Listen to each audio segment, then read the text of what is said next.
সুধী দর্শকবৃন্দ, আশা করি প্রত্যেকেই ভালো রয়েছে। আজকে আমি তোমাদের জন্য ক্লাস 11-এর নতুন সিলেবাসে 2024 সালের ভোকেশনালের কেমিস্ট্রির সেমিস্টার 1-এর কীভাবে প্রশ্ন পড়বে। আর কিছুদিনের মধ্যেই তোমরা জানো পরীক্ষা, কারণ জেনারেল স্ট্রিমে অর্থাৎ সায়েন্স, আর্টস, কমার্সে তাদের পরীক্ষা ঘোষণা করা হয়ে গিয়েছে সেপ্টেম্বরের 13 তারিখে। তার জন্য তোমাদেরও পরীক্ষা নিশ্চয়ই সূচনা আর কিছুদিনের মধ্যে হতে চলেছে।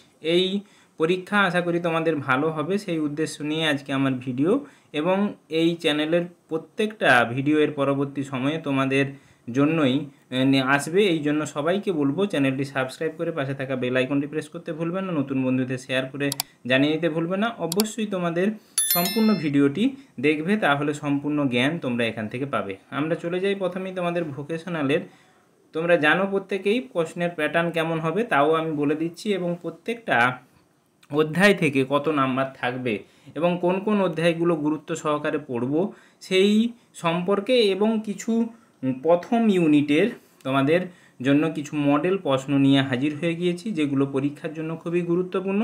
এই প্রশ্নগুলোর উত্তর তোমরা রেডি করে তৈরি করে পড়ার চেষ্টা করো। যদি কোনো অসুবিধা থাকে কমেন্ট সেকশানে কমেন্ট করতে ভুলবে না এবং বন্ধুদের শেয়ার করে জানাতে ভুলবে না। তাহলে চলে যাওয়া যাক মূল পর্বে। আজকে আমরা সেমিস্টার 1-এর ভোকেশনালের সমস্ত তোমাদের এগ্রিকালচার, ইটি, যত ভোকেশনালের বিষয়গুলো রয়েছে সবাইতে ফিজিক্স, কেমিস্ট্রি, ম্যাথ একেবারে, ফিজিক্স আর কেমিস্ট্রি একেবারে পার্টিকুলারভাবে একই সিলেবাস। সেই সিলেবাসের ভোকেশনালের ক্ষেত্রে তোমাদের কেমিস্ট্রির যে পরীক্ষা হবে, পরীক্ষা মোট হবে প্রথম সেমিস্টারে 50 নাম্বারের। 50 নাম্বারের মধ্যে 35 নাম্বার এমসিকিউ এবং প্র্যাকটিক্যাল রয়েছে 15 নাম্বার। মোট এই 35 এবং 15 এই দুটো যুক্ত হয়ে মোট 50 নাম্বারে তোমাদের পরীক্ষাতে প্রশ্ন আসবে। সেই প্রশ্নের মধ্যে কোন কোন অধ্যায় থেকে কি কি প্রশ্ন পড়বে বা কত নাম্বারের প্রশ্ন আসবে। ইউনিট 1 থেকে তোমাদের 10 মার্ক রয়েছে, যেখানে রসায়ন, জৈব ও অজৈব রসায়ন রয়েছে। এবং ইউনিট 2 থেকে রয়েছে 15 নাম্বার, পরমাণুর গঠন এবং রাসায়নিক বন্ধন এই অধ্যায় নিয়ে তৈরি। ইউনিট 3-তে রয়েছে 10 নাম্বার, জল রসায়ন এবং হাইড্রোজেন এই অধ্যায় রয়েছে। আমি আজকে তোমাদের জন্য ইউনিট 1 অর্থাৎ রসায়ন, জৈব ও অজৈব রসায়নের এই অধ্যায়ের 20টি প্রশ্ন নিয়ে হাজির হয়েছি, যেগুলো খুবই গুরুত্বপূর্ণ এবং এই রকমই প্রশ্ন তোমাদের পরীক্ষার জন্য গুরুত্বপূর্ণ। বিষয়টি মনোযোগ সহকারে শুনবে। যদি কোনো বুঝতে অসুবিধা হয় ভিডিওটি একবারের জায়গায় দুবার দেখবে। তাতেও যদি কোনো সমস্যা থেকে থাকে অবশ্যই কমেন্ট সেকশানে কমেন্ট করতে ভুলবে না। তোমাদের সাহায্যে আমি সর্বদা রয়েছি। তাহলে ইউনিট 1-এর একটি আমি শর্ট প্রশ্নগুলো 20টি যে তৈরি করেছি সেগুলো তোমাদের সামনে পরপর তুলে ধরছি এবং সেগুলোর উত্তরও তোমাদের সামনে তুলে ধরছি। একটি মিশ্র পদার্থের উদাহরণ হলো লোহা, সোডিয়াম ক্লোরাইড, বায়ু বা সমুদ্রের জল, কয়লা। মিশ্র পদার্থের উদাহরণ তোমরা প্রত্যেকেই জানো, বায়ু বা সমুদ্রের জল। বায়ুর চাপের মান 100 ATM, 1000 মিলিবার, 76 সেমি বা 760 মিলিমিটার পারস্তম্ভের চাপের সমান। ডি 76 মিটার পারস্তম্ভের চাপের সমান। তোমরা জানো বায়ুর চাপের মান 76 সেমি পারস্তম্ভ বা 760 মিলিমিটার পারস্তম্ভের চাপের সমান। নিচের দেওয়া রাসায়নিক সমীকরণটি সমতা বিধান করে ফাঁকা জায়গায় কত বসবে তা বিকল্পগুলি থেকে সঠিকটি খুঁজে বের করো। বিকল্প তোমাদের দেওয়া রয়েছে লেড নাইট্রেট, লেড নাইট্রেট থেকে লেড অক্সাইড এবং NO2 প্লাস অক্সিজেন। এখানের মধ্যে লেড নাইট্রেট তোমাদের সমতা বিধান করতে গেলে লেড নাইট্রেট 2টি দরকার, লেড অক্সাইড 2টি উৎপন্ন হবে। সমতা বিধানের জন্য তোমাদের অবশ্যই পরমাণুগুলো কাউন্ট করতে হবে। তোমরা জানি পরমাণুগুলো কাউন্ট করতে পারো। যদি কোনো সমস্যা হয় কমেন্ট সেকশানে কমেন্ট করবে। পরবর্তী সময়ে আমি তোমাদের কিভাবে সমতা বিধান করতে হয় সে সম্পর্কে আমি ভিডিও করার চেষ্টা করব। তাহলে এই ছিল সমতা বিধান, অর্থাৎ তোমাদের ডি এর উত্তরটা ঠিক হবে। এরপরে চলে আসি তোমাদের তুল্যাঙ্ক ভারের একক আছে, উক্তিটি ঠিক, ভুল, কোনোটিই নয়, ভুল অথবা ঠিক। তুল্যাঙ্ক ভারের কিন্তু কোনো একক নেই, অর্থাৎ উক্তিটি হবে ভুল। তুল্যাঙ্ক ভারের একক আছে, উক্তিটি হবে ভুল। Al2SO4 এর হোল 3 এর তুল্যাঙ্ক মান অ্যালুমিনিয়াম সমান 27, সালফার 32 এবং অক্সিজেন পরমাণুর ওজন 16 দেওয়া রয়েছে। Al2SO4 এটি একটি লবণ। লবণের তুল্যাঙ্ক ভারের জন্য লবণের যোজ্যতা এবং তার যুক্ত তার ক্যাটায়নের বা অ্যানায়নের চার্জ দিয়ে গুণ করতে হয় তার আণবিক ওজনকে, সেটা যদি তোমরা হিসাব করতে পারো, হিসাব করে তার আণবিক ওজনকে এখানে 6 দ্বারা ভাগ করতে হবে। 6 দ্বারা ভাগ করলে উত্তরটি দাঁড়াবে 57। যদি কোনো সমস্যা হয় কমেন্ট সেকশানে কমেন্ট করবে। মৌলের তুল্যাঙ্ক ভার ই, পারমাণবিক ভর এ, যোজ্যতা ভি, এদের মধ্যে সম্পর্ক হলো ই সমান A by V, E into A সমান V, C E by V সমান এ, কোনোটিই নয়। এখানে মৌলের তুল্যাঙ্ক ভার সমান পারমাণবিক ভর বাই যোজ্যতা হয়, অর্থাৎ ই সমান এ বাই ভি, এই উত্তরটি ঠিক হবে।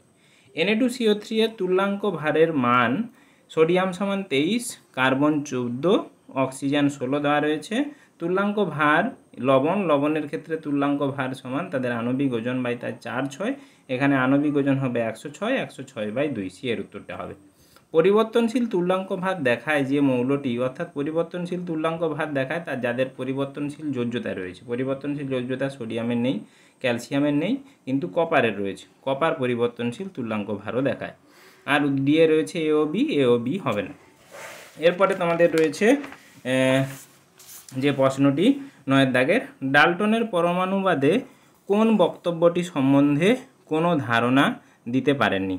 পদার্থের অবিভাজ্য কণাকে পরমাণু বলে, বিভিন্ন মৌলিক পদার্থের পরমাণুগুলির ওজন ও ধর্ম বিভিন্ন, মৌল ও মৌলের ক্ষুদ্রতম কণাকে অণু বলে, মৌলিক পদার্থের পরমাণুগুলি পরস্পর পূর্ণ সংখ্যা সরল অনুপাতে যুক্ত হয়ে যৌগিক পদার্থ গঠন করে। এর মধ্যে উত্তরটি হবে তোমাদের অণুর ধারণা কিন্তু পরমাণুবাদ, ডাল্টনের পরমাণুবাদ থেকে আমরা জানতে পারি না। পরবর্তী সময়ে অ্যাভোগাড্রোর প্রকল্প থেকে আমরা অণুর কথা জানতে পারি।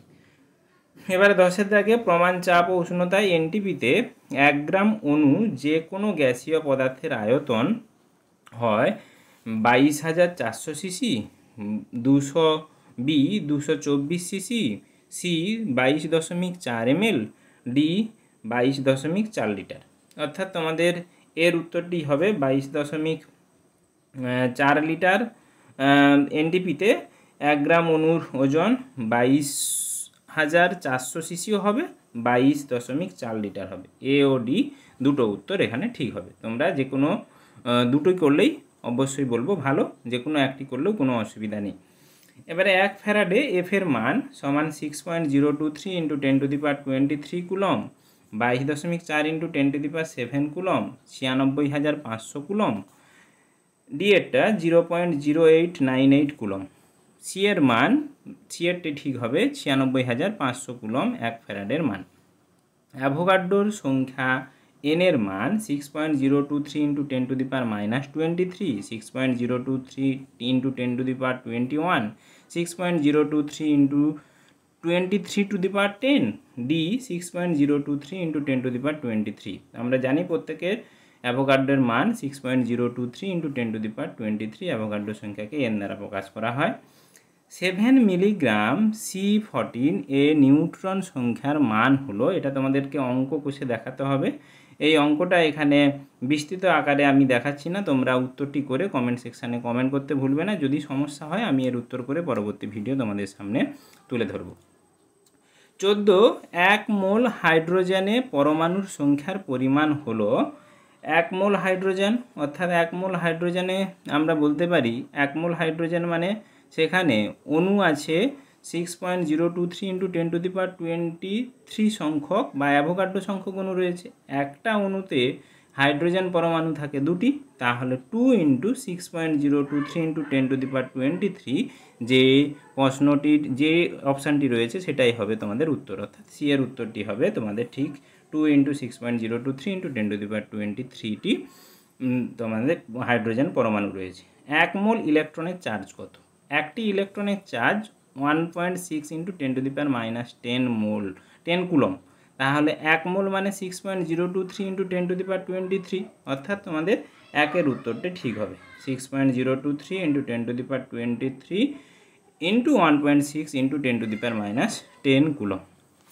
এরপরে তোমাদের 16 প্রশ্ন, পটাশ অ্যালামের সংকেত K2SO4 Al2SO4 এর হোল 3 24H2O-তে অ্যালুমিনিয়ামের শতকরা পরিমাণ কত? যেখানে potassium 39, sulphur 32, aluminium 27, oxygen 16, hydrogen 1।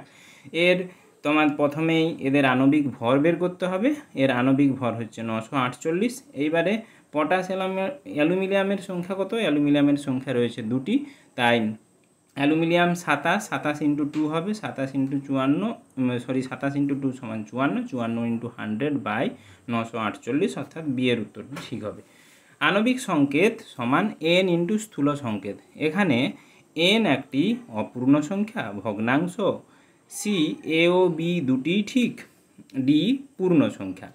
n সমান সবসময় আণবিক সংখ্যা সমান n ইন্টু স্থূল সংকেত হলে n এর মান সবসময় পূর্ণ সংখ্যা হবে। ডি স্থূল সংকেত সমান CH2, একটি মৌলের স্থূল সংকেত দেওয়া রয়েছে CH2O।